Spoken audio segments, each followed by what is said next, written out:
Hi everyone, welcome to Sports Broadcasting Center. Along with Jonah and Asher, I'm Felix Robinson.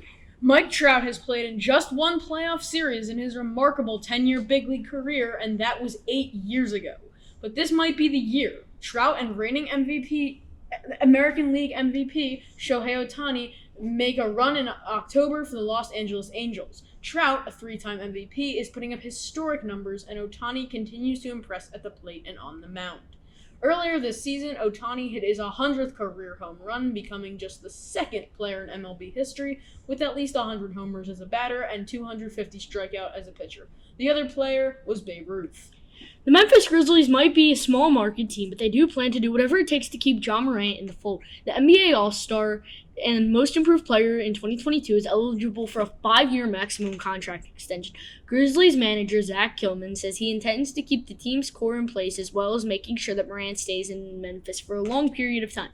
Morant ranked ninth among players in league merchandise sales this season and led the team to its highest playoff seeding ever at number 2 in the Western Conference before being eliminated by the Golden State Warriors. Sale of the Denver Broncos could reach $5 billion, but there is no shortage of billionaires interested to buy the NFL franchise. Team president Joe Ellis says the new owner's number one priority will be building a $2 billion dome stadium, allowing the Broncos to host the Super Bowl for the very first time.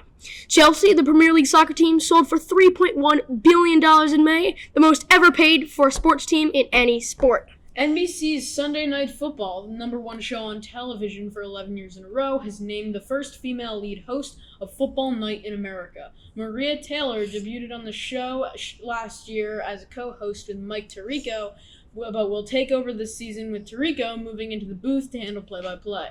Taylor joined NBC Sports last year after failing to work out a contract with ESPN. The NFL kicks off the 2022 season on NBC September 8th when the defending Super Bowl champion Rams host the Buffalo Bills. We're just months away from the World Cup in Qatar. The United States men's national team will be back on the global stage after missing out in 2018 World Cup in Russia. The U.S. faces England in its opening match. The two nations have formed quite a rivalry over the years. In 1950, the United States pulled off one of the greatest upsets in World Cup history, winning 1-0 over the heavily favored Brits. Only 4 Americans returning from the disappointing 2018 team, including Chelsea star forward Christian Pulisic. This will be the 11th time the U.S. men's national team has qualified for the World Cup, in its best finish coming in 1930 in the semifinals. The college football season is fast approaching, but the Southeastern Conference is looking all the way ahead to 2025, when Oklahoma and Texas join the SEC, making it a new 16-team super conference.